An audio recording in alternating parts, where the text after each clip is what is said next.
Meaning of granulated sugar. Granulated sugar.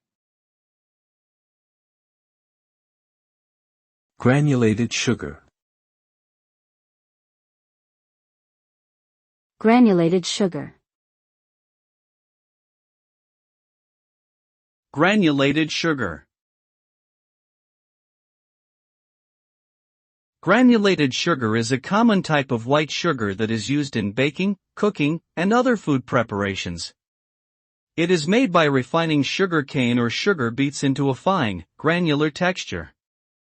The resulting crystals are uniform in size and texture, making it easy to measure and use in recipes.